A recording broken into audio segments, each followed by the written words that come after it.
All right, so.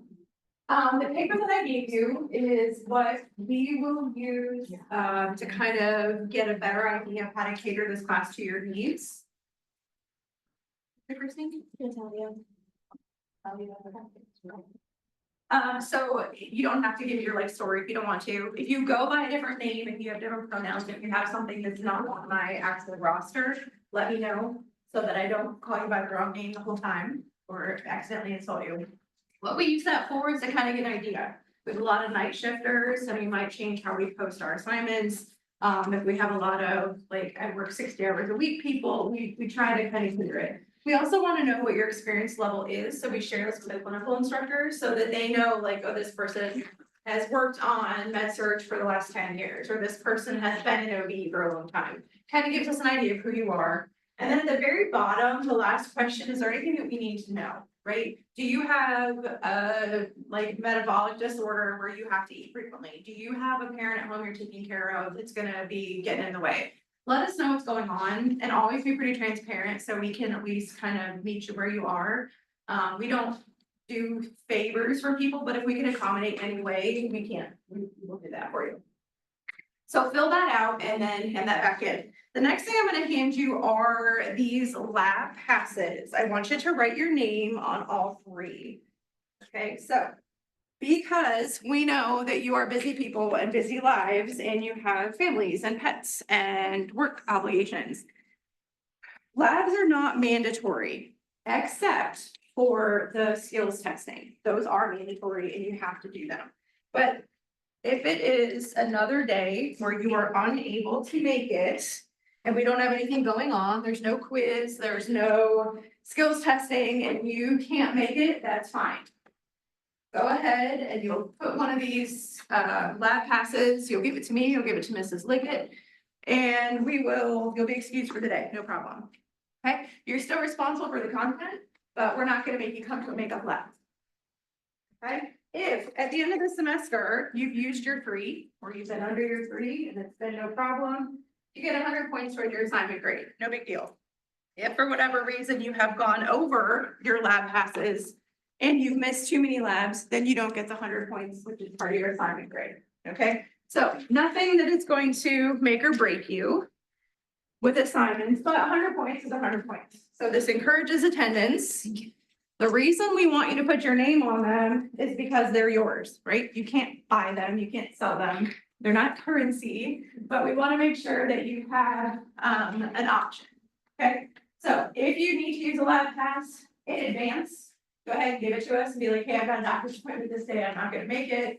Can I get the material? Sure, no problem. If it's the day of, your car won't start, your kid's throwing up, whatever it might be, just send us an email and say like, hey, I'm not making it, I'm using a lab pass, and then make sure we get it. Okay, we have a spreadsheet, we keep track of them. It's just a way to give you some flexibility, but also make sure that we have accountability as well, because we have to keep track of things. You need them? You need one? So you need, okay. What's your name? Christy? Kristen. Okay. All right, so that's what that's for.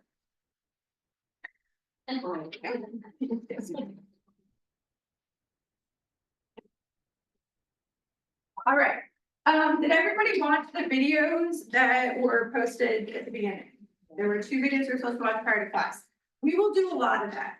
We are gonna do a lot of. Hang on one second, I'm gonna go grab a paper towel because I just filmed, which is why we're not very.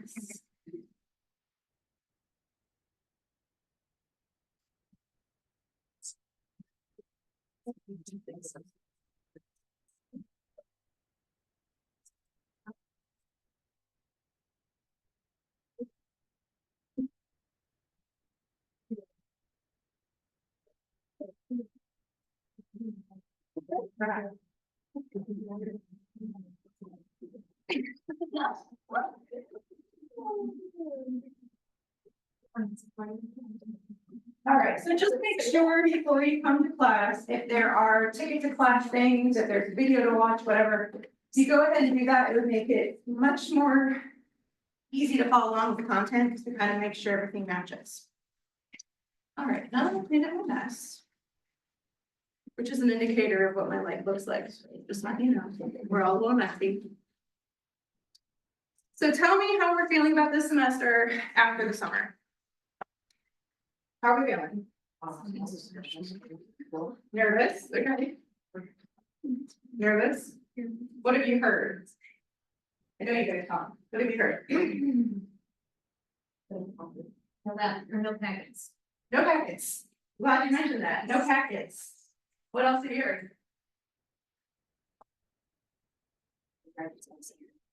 What that was posted online. Okay. Let me tell you what I normally have to tell my groups when they come in the fall, after they've had 1070 or they've had 1125. I need you all to collectively take a deep breath. I'm gonna use the word unclench. I'm gonna use the word relax, okay? This is a little different. You are now senior level nursing students. And what that means is that we are past whatever you had for instruction so far, right? We are building on whatever experience you had already. And we call that scaffolding, right? Like we build a big tower. So we're gonna try to get you to the top where you're critically thinking, where you are asking why questions. You're gonna hear me say that a lot, why questions. I don't want you to go in and look at your patient. I want you to know why your patient might be doing what they're doing so you can fix it, right? Or you can assess correctly. So we don't do note packets, right? Some of you, that strikes fear into your heart, and for other of you, you're gonna relax about that. Here's why. I want you to be able to look at a patient's chart, and I want you to be able to read what it says, and I want you to pull out the information that's important, right? I want you to look at their history, I want you to look at what's going on right now, look at the labs, and compile what's going on with your patient so that you can make your best nursing diagnosis, okay? At senior level, both this course and 2030, we do not use note packets. We will provide you with the PowerPoint the day before or the week before, whenever we publish it. We try to get them out on Friday. I'm not always going to get them on Friday. With plenty of time for you to print during the class. You can take your notes on there. You can also bring your computer, your laptop, your Chromebook, whatever you've got, you can take notes that way. And we will always either record or provide you a recording that we previously did. So that you have something to go back and look at. So there are no live Zoom links. We're not gonna hold it at the same time. But we do offer the recording option. So if for some reason you gotta leave halfway through class, right, you get a phone call, you gotta go, you can look online, it'll be posted either later tonight, tomorrow morning, and you can listen to the lecture. I will tell you, technology is not always perfect. There were some times last year where the computer only recorded the audio and it didn't do the screen share. So your best bet is to come to class as much as you can, but we will offer something so you can hear it, okay? Also with video links. In your PowerPoints are gonna be embedded some links, okay? We will not always have time to go through all of them. So if you are struggling on a concept or you wanna kind of get we use a lot of real world, like this is how you insert a pacemaker. This is what it looks like when you're having this diagnostic test. You can watch it and then it kind of like, oh, that makes sense what they're talking about. Okay, yep. Is the information on those on the test, or is it just to reinforce the concept? It's just reinforcement. Yep. So when it comes to what's on the test, okay, there's gonna be different colors in the slide. I believe in minimal slides. I try to stick to the 7th rule, which is 7 points, 7 words or less on each slide. I also try to highlight what's important. You will see red with asterisks, right? That means know this. If my PowerPoint doesn't let me use red, look for yellow, look for green, look for purple. But we're gonna highlight what's important. We're also gonna point you back to your text. And I know a lot of people don't like to read textbooks, but we'll say, look at table whatever, on page whatever, right? That's testable. Okay, if we're telling you to go look at something, not a video link, right? Unless we say specifically, watch this link. But we're looking at a table, sometimes it's easier for you to go through it because they've got a really nice chart that's much easier for you to look at than it is for me to try to replicate. Okay. In addition to your textbook, you will be getting an ACLS book tomorrow. Okay, Advanced Cardiac Life Support. Our goal at the end of this course, we will have an instructor that either comes in or we go to Avita, and we will try to get you your ACLS certification by the end of this course. Okay, you will not be able to do some of those things until you get your RN license, but this is gonna be a great resource. We're talking about cardiac rhythms today, right? There's a whole lot of information in here, a lot of practice stuff. So bring this with you to lab every week. And if you want to bring it to class, that's okay too, if you're somebody who likes to reference. So this is gonna be a big component of what we're gearing up for, because in November, we're gonna take this class together. Yes, So do we need to pick that up from the bookstore? I have it. Nope. Oh, you have it? Yep, I've got them all. I'll give you each one. And then you return it back to me at the end of the term. Okay. Okay? All right, while we're talking about labs. Our labs are very different in 2050. 1125 people, I don't think we had much, I think Jordan did Sims over the summer, okay? So Mrs. Liggett and I work very closely. We actually both are teaching both courses at senior level. She actually was one of my nursing students at Ashland University, so I've known her a long time and we work really, really well together. We have very similar vision. She's a lot younger and she's very good at technology, so if you have questions on that end of things, I would go to her. I tried real hard, but she taught me about ChatGPT this summer for writing things and I'm amazed, so I'm old, it's okay, I can own it. My daughter called me an old bro yesterday. But, for labs, we're gonna do hands-on, okay? We will be in. My plan changed yesterday. Instead of 3 lab sections, we're now in 2, right? So if you sign up for section 3, you're now absorbed in one of the other sections. Because of that. Watch your announcements every week. On Monday, we'll send an announcement telling you where you're gonna be, what's gonna happen, right? Clinical groups are going today. We've got lecture this week covering this material. Remember to watch this video, and for labs, group A, group B, whatever we're gonna do. I think we're gonna end up doing, for some of our labs, you come half the time. I think that's the only way it's gonna work, because we like to do hands-on, and we can't do hands-on in a group of 17 or 18. So watch your announcements. Tomorrow, everybody comes the whole time, okay? Kevin Hawk, I don't know if maybe works at Ohio Health, Kevin Hawk is gonna be our other lab coordinator, or our lab person. So he's wonderful, and he's gonna take half the group, I'm gonna take half the group, and then we're gonna switch, okay? So for tomorrow, that's how it's gonna go. Bring your stethoscope, bring your pen light, bring whatever you're gonna need, because we try very hard not to ever make you sit and listen to a PowerPoint during lab. Okay, that's not what lab is at senior level. We want you hands-on, right? We want you doing CPR, we want you pushing the medicines, we want you doing all the things. So, syllabus. Okay, the syllabus is published online, and you'll notice there's a syllabus quiz that goes with it. I just want to make sure that you are reading it and hitting the high points, okay? One of the main things with the syllabus, it talks about your assignment grade. We have changed how much your assignments are weighted this year for senior level. It used to be 5%, and a lot of our feedback from students was, we do all this work, it's 5% of our grade, it really doesn't count for us. So we did bump it up to 8%. Okay, so assignments are 8% of your grade, worth your time, right? Worth your time. And let me tell you, we had 4 students last year that their assignment grade is what pushed them to that 76.5, and they passed the class. Okay, and I will tell you very proudly that out of our group that we just graduated, we only had 3 students who were not successful their first time, and they all passed on their second. So our pass rate from last year is over 92%. So fantastic. So we will get you there, I promise. So look at your syllabus, and it will also include quizzes, all right? We got a lot of feedback from students saying there's so much material, and it's a lot, and there's a lot of really complicated subjects. We need a way to know whether we're on the right track when we're studying. So in labs, we will do 4 quizzes. They count toward an assignment grade, they're low stakes, right? They just count as an assignment grade.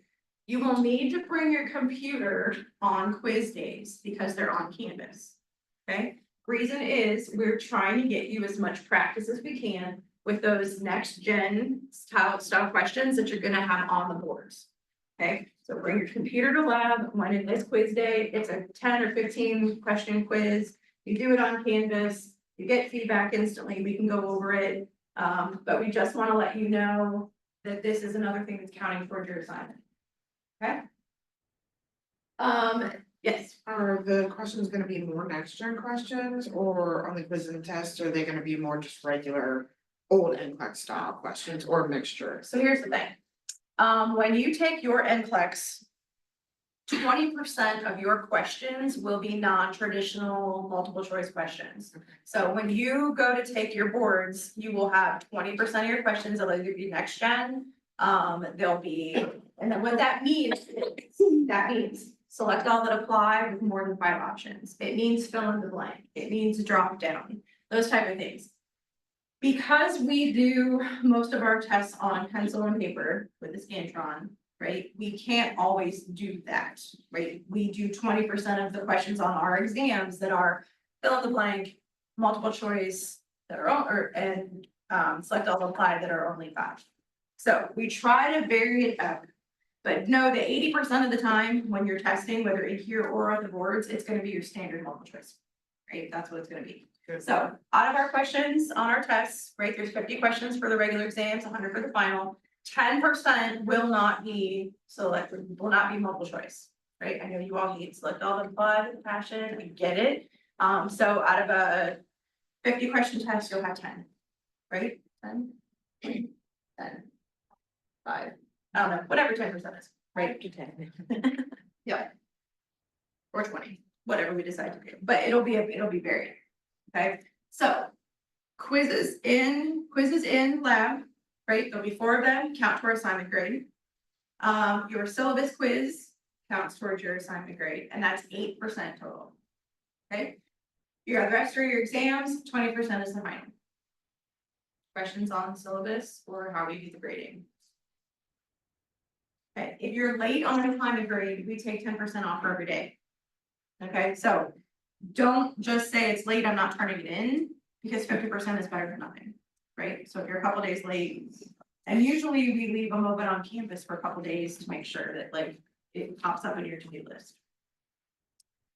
Clinical rotations, right? You've all had your clinical rotation sheets.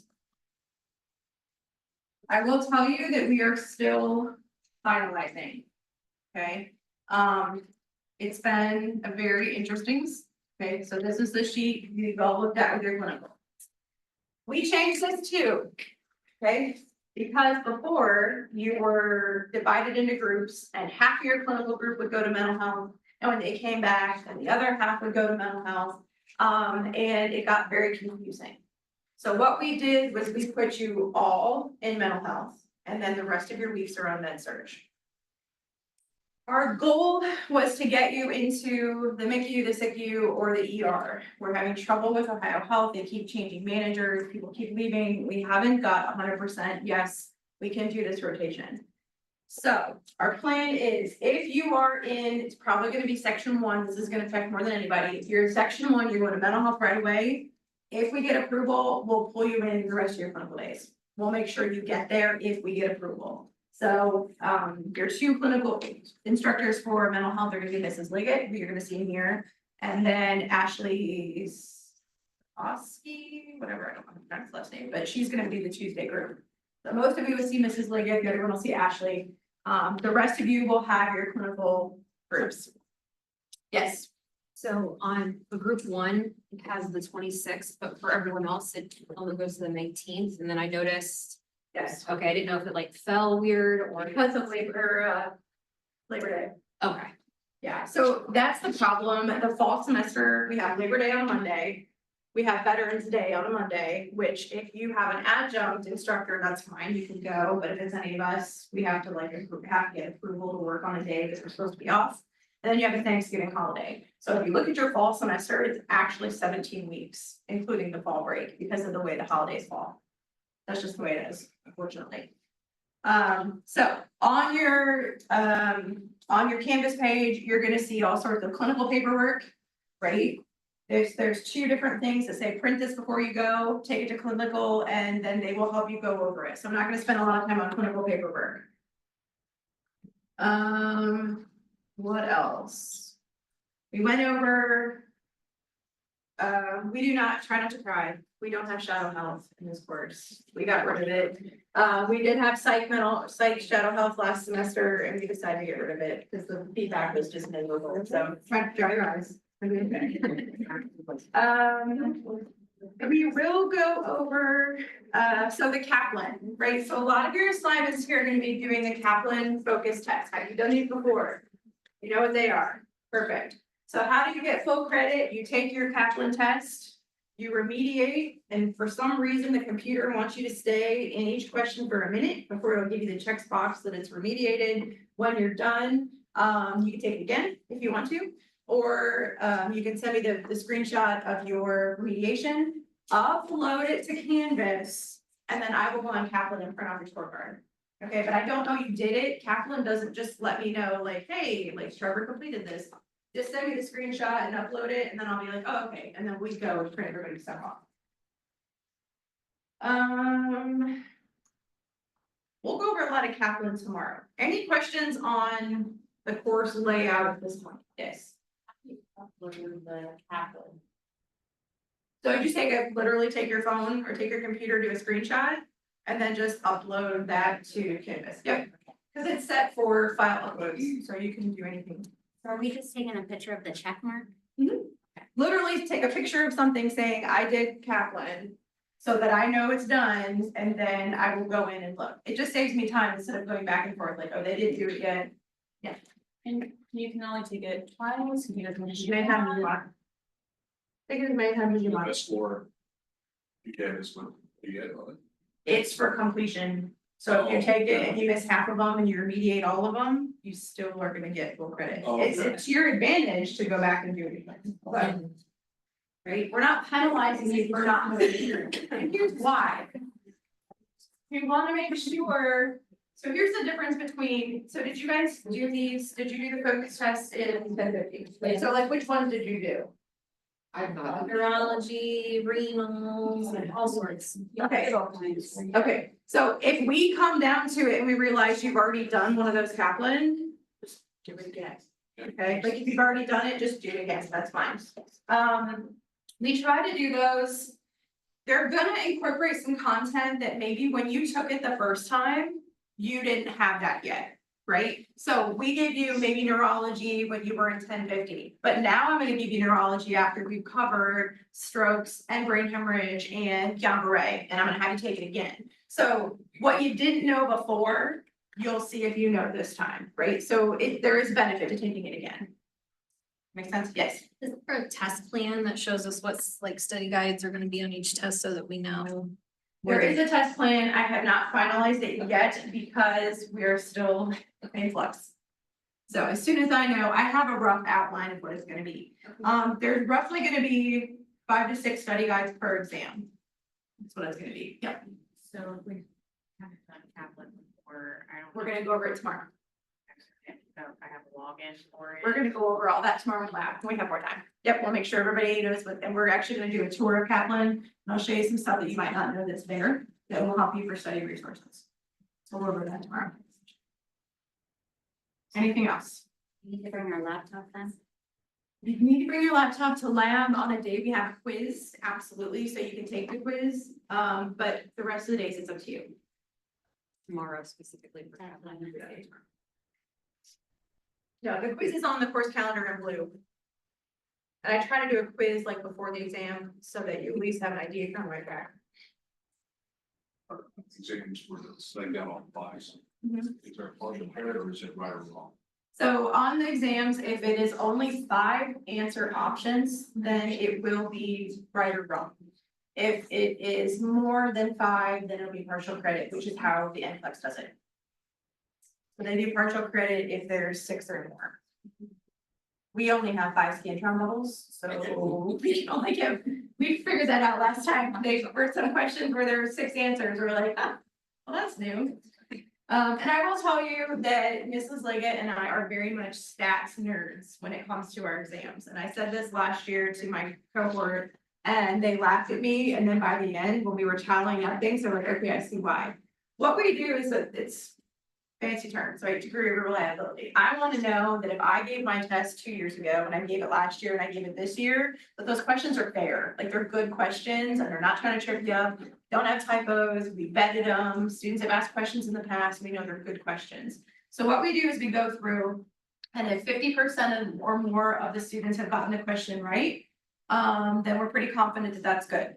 If less than 50% of the students got the question right, then we look at the question, right? Last year, there was an episode where like the key was wrong, right? And so 100% of our students missed a question. We're like, oh, wow, that's crazy. Oh, wait, no, it's our fault. So what we do is we do hand grade them once we put them through the Scantron, but then we do go back and look at the questions, like, okay, it seems like a lot of people missed this. Did we get it wrong? Did we not teach it well? And then, we don't curve our tests. So you're not gonna get like 10 points back. We're not gonna throw out a ton of questions. I think last semester we threw out maybe 2 the entire time. One of them was on the final. But overall, maybe 1 or 2 questions, maybe a test where we're like, we see where you're coming from. Maybe we'll give credit to that. But we've used these tests enough that we're pretty confident that they're not pretty awful questions. So, yes.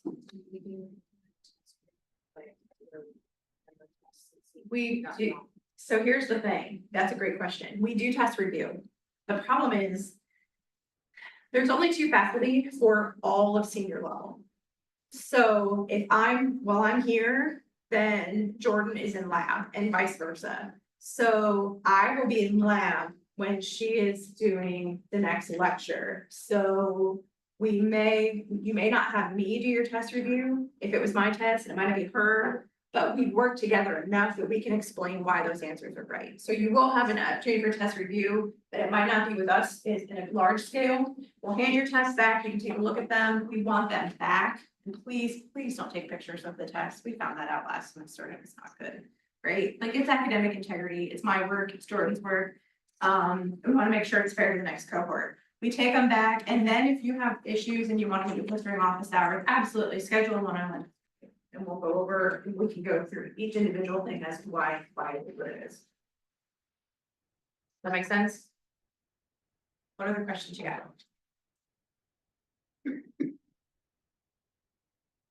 Nothing? Okay, take like a 5-minute stretch break and then we will start with our lecture material. If you think of more questions, let me know.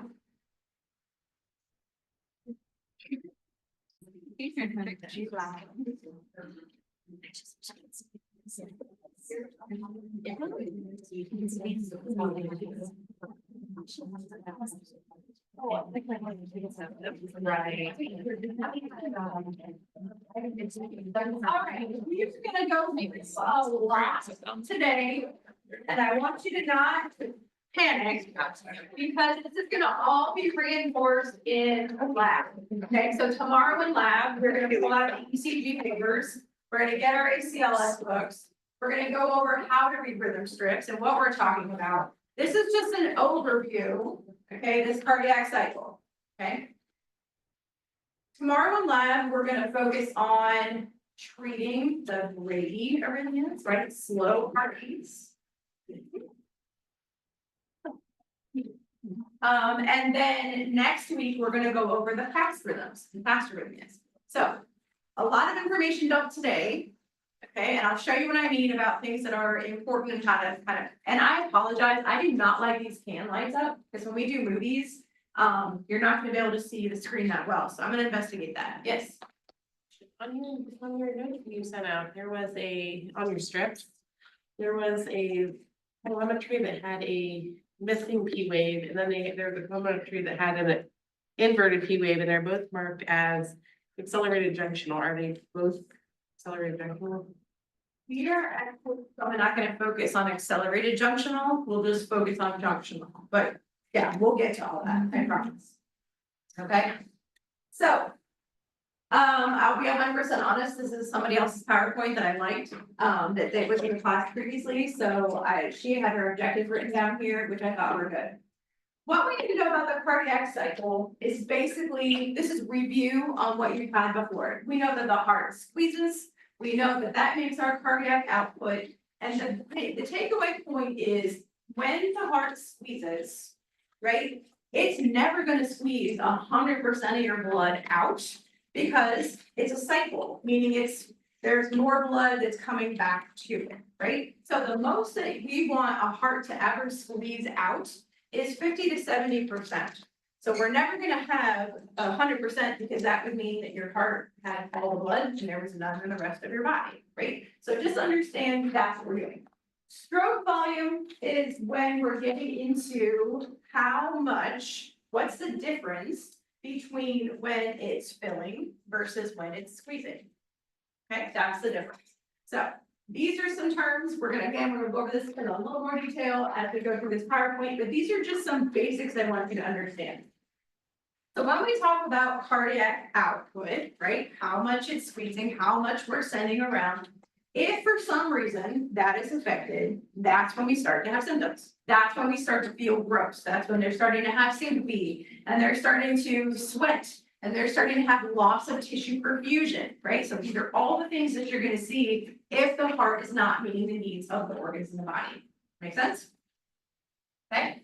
Some of these that we don't often think of, restlessness, trouble breathing, right? All of these kind of things can all be related to the heart not pumping. So it doesn't have to be only one thing. It could be some of these minor things. Okay. These are some terms that you'll need to kind of be familiar with. Okay. Contractility, right? That means can it squeeze? Can the muscle contract? Preload. Is the amount of stretch, right? So when the ventricles are filling, right? How much is it gonna stretch? Afterload, what's the force that it's pumping against, right? So if I have a hose and I put a kink in it and I turn on the water, right? What's the pressure of that kink? How hard is that water trying to force to bypass it? Does that make sense? Okay, and then the cardiac index, that's gonna be based on how big your person is. So it's gonna be different for everybody. When we look at the conduction system of the heart, okay, there's two main nodes that we're gonna see. In this picture, you're gonna see multiple times because it's kind of important, right?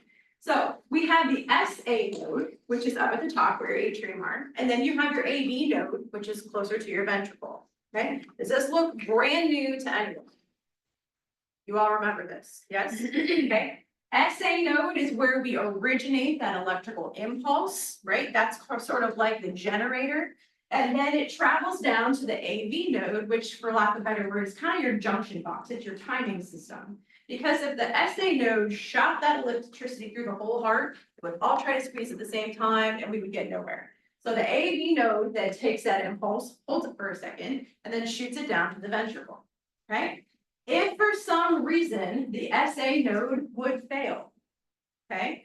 The AV node does have its internal ability to make an electrical impulse as well. It's just not fast enough to take care of the cardiac output. So if for some reason, something happens to the top node, the bottom node can still keep you alive. It's just gonna be super symptomatic and we gotta fix it, okay? So on this slide, it then shows you if somewhere along the way, the SA node fails or the AV node fails, do have some other little electrical conduits at the bottom, but they're not enough to keep us going very long. Okay. So when we look at an ECG, an EKG and ECG are the same thing. EKG is a German spelling because they spell their cardiac with K. I looked that up because I couldn't figure out why they were two different, but that's why. So how do we know what that electric looks like? It's going to be on our telemetry strip. Okay. So we're going to go over this more tomorrow. And when I give your ACLS book, we're going to practice reading it. But basically this grid, the length this way is going to be how long it takes that electrical current to go through all the muscle. And then this up arrow is going to be how much voltage there is, right? So it's all about time and it's all about electricity, right? That's basically when we look at EKG, that's what we're looking at. So if you look here, right at the top of this is where our impulse starts. And right here is where it ends. Everything in between is how long it takes to go through. Okay. That P wave is your atrium. The QRS is your ventricle. Okay, and that's how they correlate. So again, you're gonna hit this hard tomorrow, but just be aware that when you're looking, if your patient is healthy, they should have a P wave, a QRS wave, and then there should be a T wave at the end. And that means that it went through all the cycle of the heart, all the muscle. It squeezed when it was supposed to squeeze, relaxed when it was supposed to relax, and then we're starting over. Okay? In your book, there are two boxes, 29.5 and 29.6. They go into it in more in depth. Okay? So I'm a big fan of resources. I don't necessarily want you going to simple nursing or those type of things. But if we're providing other avenues for you to look at stuff, I know that it's pretty good information, but maybe it's put in a different way. Maybe I didn't say it the way the book does, and it makes more sense. Okay? And again, we'll go over this tomorrow, but each of these squares makes a big square, and that's all a matter of time. Okay, and so how long it takes lets us know how healthy the heart is. The baseline there, you're gonna hear us call it the isoelectric line, and that's where we want it to be. We want this line to be the home base of all your electricity. We want everything to come back to this line, up to this line, but it should be there in the middle. Again, if you have a healthy heart, that's what it should look like. Okay. Again, we're gonna go over this more in detail tomorrow, but this breaks it down into what we're talking about on each segment. So our P to our R, right? So here's our P wave, and between the P and where the R starts, that's what we call our QR interval. Then we have this like little doopy thing, right? That's our QRS. And then we have our T. So when we're talking about the rest of our rhythms for the rest of today, that's what we want it to look like, right? That's what we're looking for. One bump, squiggle in the middle that's not too skinny, but not too wide, and then another hump at the end. Okay, for lack of better terms. So when we are doing stuff with electricity, this is the most important thing. Just because you see electricity on a monitor does not mean it's happening in your patient. Okay, so please remember that. Always, always assess them first. And if what you're seeing on your patient looks funky, but it's saying that it looks okay, right? It's like the person who looks like they're blue around the mouth, but the SAT says 97, and you realize like their family member's playing with it on their finger, right? And you're seeing the fact that they're blue, but your monitor says they're fine. We don't just ignore that, right? So if it looks beautiful on the monitor, but your patient is gasping for air and clutching their chest, probably should pay attention, okay? We always start left to right. And usually we do an approach to figure these out. We go in a 6-step pathway. And again, tomorrow I'll let you know, but we start at one point and then we go back down after we assess the patient. That is always first. Tomorrow I'm going to give you some things called calipers, and they're like little tiny tweezers with points on the ends, and that lets you get really nitty gritty in those tiny boxes so that you can see how long things are. And again, that tells you how healthy your heart is. Okay. When we're counting, we usually use 6-second strips. So if you're at the hospital and your tele alarm's going off, right, and it's banging and banging and banging, and you click on it and you go to print it out to show your nurse, it's going to print out 6 seconds, right? That's what we do. That's what we look at. So we take what's in that 6 seconds and then we multiply it by 10, and that should be the beats per minute. We count our pulse based on the QRS complex. Okay, that's when the ventricles squeeze, that's what makes a pulse. So it doesn't matter how many little P waves we have, but until we see a QRS, the heart's not squeezing. Okay. Get a lot of animations. We're gonna use 2 different terms, regular and irregular, okay? That does not mean number. So this is really important, and I've heard it before, let it go in and wash it for you again. If you have an irregular rhythm, we're talking like a steady beat, right? That's our regular rhythm. When it's skipping around, that's irregular. If you have something that's too fast or too slow, it can still be regular or irregular. But don't think because it's too fast, it's irregular, or it's too slow. We're talking slow, steady beat, and is what we're talking about from there, okay? And some of our rhythms are gonna look nice and regular like this. And some, you see those QRSs are kind of dancing all over. That's irregular. If you were taking that pulse, you were trying to count it for 30 seconds, you'd have to stop and count for a full minute because it's not steady enough. Okay. So again, the P wave, that SA node is the first thing, and that correlates with the ventricle. Okay, and when you're looking at P waves, we're gonna count, are they there? How many are there? Okay, do they look like they're doing what they're supposed to do? Is there one before every QRS? That's the important thing. Are they upside down? We call that inverted. Or are they not there at all? We can't find it. Okay, so we will be looking for those. Okay, when we're looking at whether they're there or not there, the next PowerPoint, we're gonna talk about how do I know what's happening in the heart? I see that they're not there, I see we're not where they're supposed to be, what does that mean? Okay. When we are looking at how long it should be, we'll go over this tomorrow, but this is a highlighted item. 0.12 to 0.20 is what we want it to be. If it's over that, then we've got a problem. Okay, if it's under that, we probably have a problem too. But we definitely want to aim for that 0.12 to 0.20. And that has to do with timing, right? That way we know it went through the atrium, but it didn't stay too long, but it didn't also go too quick either. Okay. So when we're trying to see whether or not our rhythm looks okay, but just looking at the P waves, we measure. So are we between that 0.12 and that 0.20? And do they look the same? Right? That's a big thing. Is it just a one-off? We see it in one little part, or is it all the way through the strip? Okay, tomorrow we'll have a lot of practice on that. Again, we know that that's from the AV node. We want to look at the timing.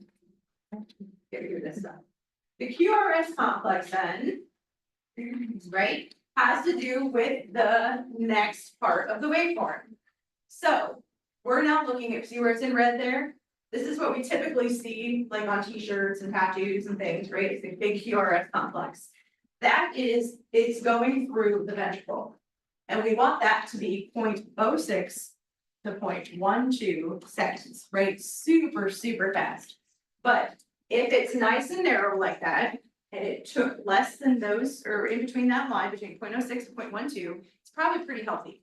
That means all the electricity is going through the muscle, it's not getting held up anywhere, it's not taking too long. That means we've got a pretty healthy thing. Okay, so again, does it fall between those two timelines? And does it look regular? Okay, so these are just things to keep in your mind as we're discussing what types of rhythms. Okay. This is a lot of gobbledygook that basically says the AV node is not the only thing that can transmit or generate electricity in the bottom of the heart. Right? So our hearts are actually really cool, and I get very geeked out about them because they are so resilient, right? So if they have an issue with one node or another node, we still have electrical pathways that'll go ahead and generate. If we have a blockage in one part of the circulation, the heart knows to grow baby vessels and make collateral flow to feed it. It does everything it can to try to stay functioning, because if that cardiac output drops, we have some major issues with our patient, right? If for some reason it's really wide, if we look at that QRS complex and it's bigger than that 0.12, then we know that we've got some issues, right? And anytime you have a wide complex, that tells us we're gonna pay attention. Okay, if our ventricles are affected, it's a big deal. If our atrium are affected, it's a big deal-ish. But that is what's that is what's making our pulse exactly our complex. Okay. We did way too many animation. Let me get busy. And then the last thing we see is the T wave, right? When do you hear about T waves? ER, critical care people. ST elevation, what does that mean to you? An MI, right? So you'll hear a lot when you watch Chicago Med, you watch Grey's Anatomy, and they talk about a STEMI, right? That's your S wave to your T wave that doesn't come back to the line. It actually is elevated. So an ST elevation, myocardial infarction is a STEMI, and we'll do a whole week on that. But that's where you usually hear about the T wave, right? That's where people have their big heart attacks. Okay. So, and again, they can be tall, they can be inverted, they can be all different sizes and shapes, but it's not as important. Because really that QRS is our key function when we're talking about are they alive? Okay. All right.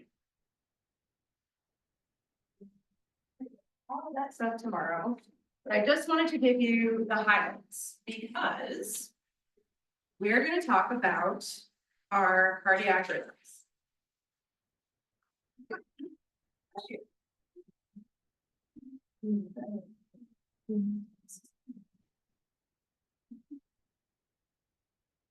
All right.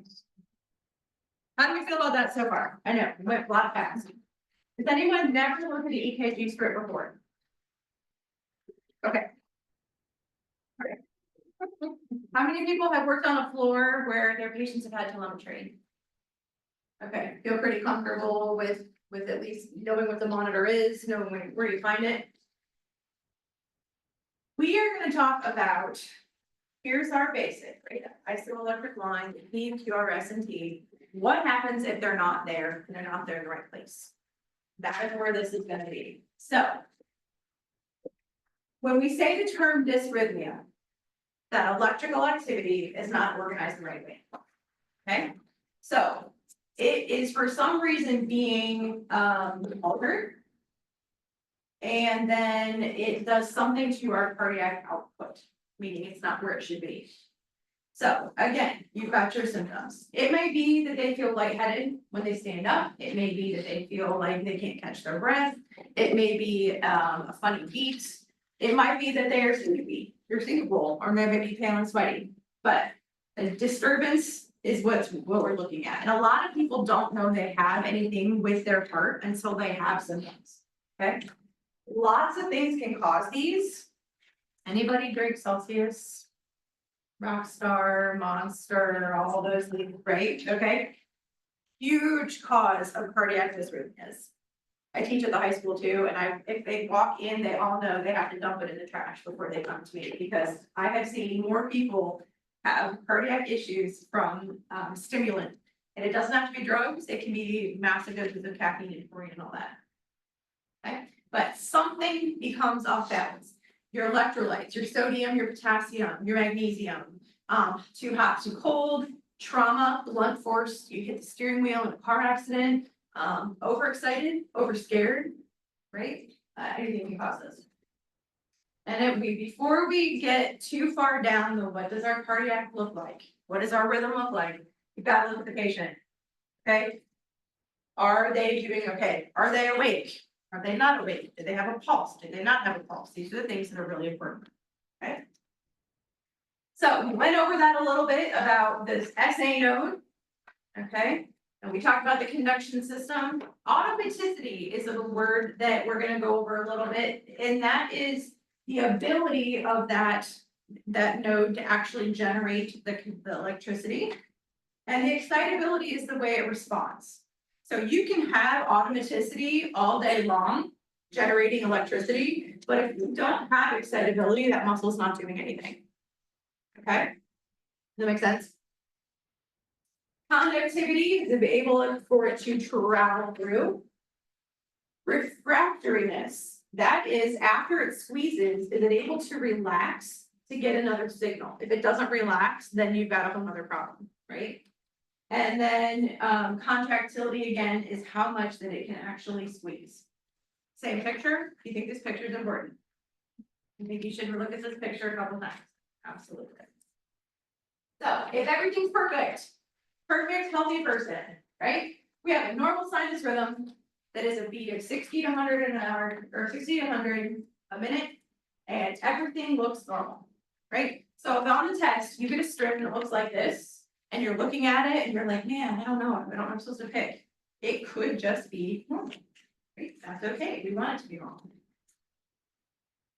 When something changes with that SA node or the sinus node, then you can get to a couple different things. Okay, we have sinus arrhythmia, sinus tachycardia, sinus bradycardia. Tachycardia is what? Too fast. Bradycardia is too slow. What does an arrhythmia mean? Cardiac arrest means what? Stops. So sinus arrhythmia is there's a stopping point. Okay, so something's going on. Okay, so if we have a sinus arrhythmia, sometimes it's normal. When you're taking vitals on a little kid, when you get to 20-30, their heart rate actually goes up when they breathe in and it goes down when they breathe out, and that's normal for kids. Okay, when you have somebody who's very old, that might happen as well, right? And by very old, I'm gonna say 90, because the older I get, the like 60 seems right around the corner. So if your person is in their 40s and when they breathe in, it goes faster and they breathe out, it gets lower, that's concerning, right?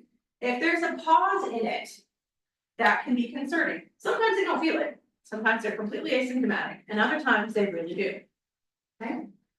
When they are tachycardic, we count that as greater than 100 up to 150. Okay, that is our tachycardia. What can cause tachycardia? Anybody work out? Right? Anxiety, fever, it's too hot outside, it's dehydrated, lots of things that can cause it, right? So just because it's fast, right, and they have a rapid pulse and they feel short of breath, maybe they got done running, maybe they just finished with their cardiac stress test, and that's normal. But if they're just sitting in the bed and they're at 145 and they're short of breath, that's a different problem. See, assessment, gotta get a context for what's going on. It looks just like normal sinus rhythm, meaning all the parts are there. You have a P wave, QRS, and a T. And it can be normal, right? Because your body says we need more oxygen and it's beating faster. It could also be from other things that are not so good. It could also be from shock. It could also be from MI. It could also be from some things. Okay, so we gotta figure out why. Anything under 60, and you have a P, a QRS, and a T, and they look pretty good, that can be from other things as well. Right?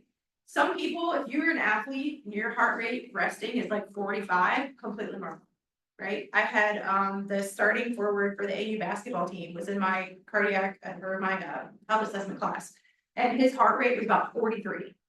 And so we were like practicing vital signs and taking pulses, and everybody's like, "This is fine, there's nothing wrong with Brandon." Like, no, really, he's just a finely tuned athlete, and that's where he lives because his heart was in such good shape. It only had to beat 43 times and he was good to go, right? So sometimes it's no big deal. Other times, when your heart rate drops, you start to feel it. You get dizzy, you get short of breath, you get sweaty, okay? It can be because your blood pressure is banking. So if it's below 60, and here's the kicker, and it's symptomatic, right? If they have symptoms, that is when we treat it.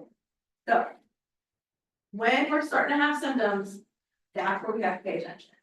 Okay, because like I said, it could be you're a really good athlete, athletic heart syndrome. It could be normally when we sleep, our heart rate starts to go. So if our EKG monitor says that the patient has a heart rate of 50 and we go in and they're sound asleep, that could be fine. They're not symptomatic, they're just sleeping. But it's when they have the symptoms that we need to have an issue. Okay. Okay, with me so far. Tachy is to fast. What are the numbers? From what to what is tachy? 150, what's bradycardic? Less than 60, when do we treat it? When it's symptomatic, all right. And if they have any alteration on your EKG, what's the first thing you're gonna give your patient? Wrong, okay. Okay. 6 sinus syndrome, also called sinus arrhythmia. An arrest means to pause, to stop. So this is where they intermittently will get a pause. Okay, it might be enough that they don't notice it. I've had patients with a sinus arrhythmia that actually will clear the entire monitor screen before they have another heart rate, another QRS complex. You think they feel that one? Absolutely, sure do. Okay, and when we talk about some other rhythms and we talk about some treatments, sometimes we want that. Sometimes we actually give medication to induce that in our patients to try to reset the system. Okay, but this is resetting on its own and we're not wanting it to be there, okay? So they have intermittent symptoms, meaning they only have symptoms when the heart's not beating, right? Makes sense. So sometimes we need to do a pacemaker, right? When you watch your micro lecture for tomorrow, it's on pacemakers, okay? Sometimes they're on medication or we need to switch the medication, or sometimes we need to do an ablation. An ablation is anytime we go in and surgically mess with the SA node or the AV node or somewhere in the heart to try to fix the electrical problem. If we know there's like a little piece of fiber out here that keeps getting in the way and messing up the system, we'll go in, zap it, cauterize it real quick, And then hopefully that'll keep it from interfering. Okay, so that's what ablation means. When we have that sick sinus syndrome or that sinus arrest, we probably need to do something about it if it's causing the cardiac output to drop. Again, if we have a QRS complex, it goes across the entire screen before we have another one. They're not getting perfusion at that point, so we do need to intervene. If it's not causing a lot of problems, again, we'll try to medically manage it. Okay. Anything that is orange on any of these slides that are causes, you do need to be aware of. I'm not gonna read them all to you. I don't like it when people read to me off slides, so just know if it's in another color, that's what you need to kind of keep a look at. Okay? With the sick sinus syndrome, it can be a combination of things, right? You can have tachycardia first and then a pause, or you can have bradycardia first and a pause. So it's not like you have to be in one camp or the other. You can have a little bit of everything, which is why cardiac is kind of difficult, but also super fascinating to me anyway. Okay. Question on the sinuses. If I gave you a script and I said, this heart rate is 120, and you looked at it, would you know to look at, see if there's a P, a QRS, and a T? Feel pretty confident that you would do that. Okay. And the sinuses, you're gonna actually see all of those waveforms. So that's how you know we've got all our pieces and parts. These next ones are going to be atrial based, meaning the ventricle are still pumping. Okay, this is all the upper stuff. So supraventricular, supra above the ventricle. Okay. So this is when the rhythm is coming from somewhere other than the SA node, or it's not functioning correctly. So the three things that we're going to talk about are a premature atrial contraction, SVT, which is proximal supraventricular tachycardia, right? We always see these on TV, and then, excuse me, the AFib A flutter.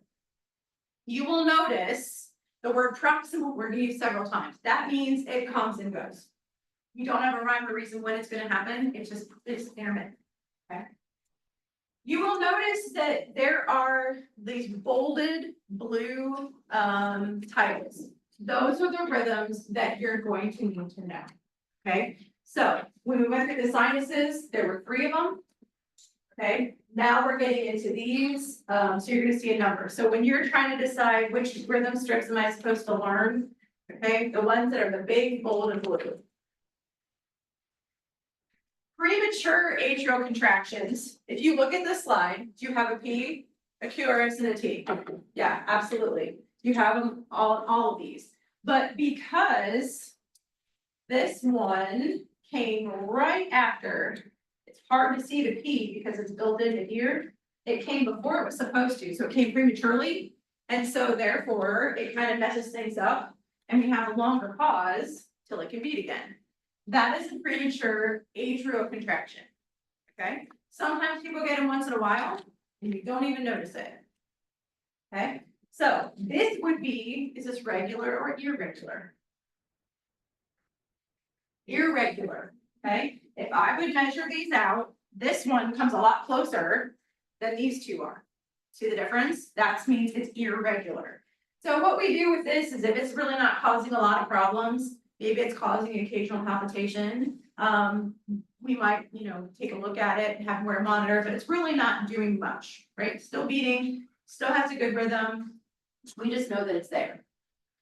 Okay, so we call that an ectopic beat. So anything that is extra, anything that is thrown in where it shouldn't be, we call ectopic. Okay, so your PAC, it's not, the rhythm is still fine. We just have these little extra beats in there. Okay, again, it can come with whatever you're putting in your body and whatever your body's subjected to. If you're going through a lot of stress, you're having some issues. And then usually there's a little longer beat afterwards because it went faster than it was supposed to, so the heart has to take a second and regenerate. Okay, this is the one that is so fun for me. My background is ER and critical care, and SVT is really cool, I think, because it's faster than 150 beats per minute and it doesn't change. So So they can be standing, sitting, sleeping, jumping jacks, it doesn't matter, whatever that rate is, it's gonna stay exactly the same. Right? And we're talking 200, 250. We're talking like, it is sustained. So think about that, think about running and thinking about how fast your heart rates, like, say you do a sprint. Okay, so you're sitting in your hospital bed and your heart is beating like you are sprinting and you're going nowhere. Right, it's very uncomfortable, they're very short of breath, and when this first kicks in, a lot of times they'll feel like they'll explain it as like a vibration in their throat. Okay, they'll start to say like, I just feel like it's beating so fast. Little kids will say things like, I feel like I have a butterfly, because it's vibrating, because it's going so quick. So when this happens, we try a couple different things, right? We try from least invasive to most invasive. Okay, so the first thing we're gonna do is we're gonna have them blow into their thumb or bear down, like they're gonna have bowel movement, right? I like to blow into my thumb, it's a little better. So they're trying to push against something, and we're trying to reset that vagal nerve, that vagus nerve. If that doesn't work, they've tried things like ice baths, they do try you blowing through a straw, different things, but if it doesn't work, then we give medication called adenosine. Okay, has anybody ever watched SVT be converted? Okay, we'll get into this more too. I don't know how many slides I have on that. So for SVT, what you do is you want to induce that pause. Remember during the sinus syndrome, we talked about how sometimes the pauses are good. So what we do is we get a medicine called adenosine, then you get your friend, or you get a stopcock, and you have saline in one hand and you have a medicine in the other, and you have everybody in the room watching, and you go, ready, 1, 2, 3. That's how fast you have to push it. Or I like to do it where like I have a friend with a flush at the top and I put the medicine here, 1, 2, 3, and we go at the same time. And that quick, that medicine has a super short half-life, but it causes that pause that hopefully lets the heart reset. Okay? If that doesn't work, then we have to do some shocking, right? Some cardioverting. But I always seem to find that on like all the medical shows, and then I have to yell at my TV because the way they do it is so not right, but it is intense. Okay, it happens more often in women, and the problem with it is it doesn't cause a problem necessarily until it goes on for a longer time. So your heart can beat fast, it's designed to beat fast, like I said, if you exercise or you do those type of things, it's supposed to beat fast. But going at 200, after 5 minutes, it's not filling anymore, it's just beating super fast, and it causes you to have low blood pressure, and you lose your consciousness, and you get sweaty, and you have major issues, so. That's what we do for SVT. But just because it has ventricle in the title, doesn't mean that it's starting in the ventricle, it's actually starting in the atrium. Okay, you with me so far? Too much information for day one? Yeah, okay. This is aflutter. Okay, AFib and aflutter are very similar. So AFib actually looks like this. It's an irregular rhythm, and you have all that gobbledygook, you can't really see much. And if you look at aflutter, you have gobbledygook, but it looks more organized, right? We call this sawtooth because it does look like the blade of a saw. Okay. And same thing, it might be something you don't even notice, or if you start to have complications and things, we might want to treat it.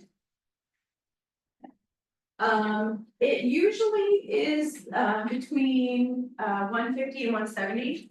If you look at this though, that atrium is really doing a lot. But that AV node, right, that's the pacemaker for the bottom of the heart, it knows I probably shouldn't beat that many times, because that's way too much. So what it does is it will actually only have a pulse of about half. So if the atria is going like crazy, the bottom of the heart says, nah, probably not. So when you look at the monitors, this is where sometimes the monitor will say the rate is crazy high, but when you take the patient's pulse, it's really not, right? It's just picking up that electrical activity. Okay. The one thing to know about the aflutter is that you count how many of those little sawtooths are in between each QRS complex, and then that's how you document it. So you document it like 2 of those little sawtooth flutters to 1, 3 to 1, 4 to 1, whatever it is. Okay. So when you do your documentation. AFib on the other hand, there's no rhyme or reason. You see QRSs, and that would be your pulse, but it's completely irregular. Why is a flutter a problem? Blood clot most of it. Yep. So is the ventricle still beating? Yes. You still have a pulse. You still have cardiac output.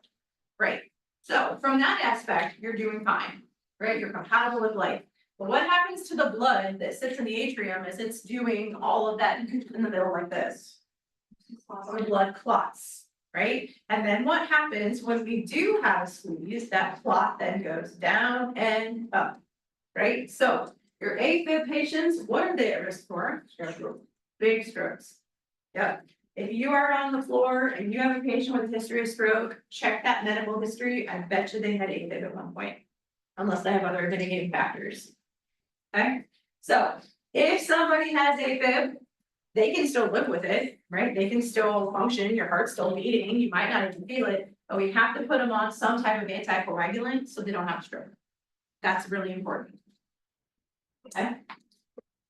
And again, in red at the bottom, risk of formation of thromboemboli, which is a clot, and that can go to an organ. It can go to kidney, it can go to your spleen, it can go to your head, it can go to your heart, right? We don't want to pump that. Okay, there are video links, if you click on them as you're going through this on your own, you're gonna review these PowerPoints, I'm sure. And these would give a little bit more in-depth with animation to kind of explain it. So sometimes it's nice when you go back and review, you're like, oh, I can watch this instead of having to listen to, Anna drone on for hours. Sometimes with AFib, it will get real fast. And this is similar to SVT, where that rate goes too quick. We call it AFib with RVR, rapid ventricular rate. Okay, so they do feel this. And it's the same thing as we have with the SVT, but you feel like you're running a marathon, but you're sitting still, very uncomfortable. After you do it for a while, you start to get symptomatic with it. And again, we can do the same thing. We can do something to slow it down, or we can cardiovert it. Okay. Funny thing though. Okay, so you're a patient, you're a nurse, and you're in the ER. Okay, and your patient comes in for AFib with RVR. Okay, they have a rapid ventricular rate. They can't remember when it started. They woke up like that. Okay, and they start to get symptomatic. Do we want to cardiovert them right away? Who says yes? Who says no? Who really doesn't care because it's 11:15 on day one? Okay, why would we not want to cardiovert them right away? Unless it's like, life or death. Why would we want to wait a minute?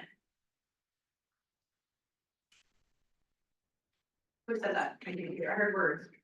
Formation. Yeah, clot formation. So they might have had AFib for a week and didn't know it. And then it starts to go into a rapid rate and they do feel it. And if for some reason there happens to be a clot, when we cardiovert that, we just have sent that clot super highway right to the head. Okay, so if a patient comes in with AFib and it's not like crazy, that we have to do it right this second, we will do an ultrasound of the heart, make sure there's no clot in there before we cardiovert them, right? So just associate AFib with risk of clotting. That would make me really happy. Junctional rhythms, not gonna spend a lot of time on these, and here's why. It's something that we know is real, and we know that we have patients that have it, but it's really difficult.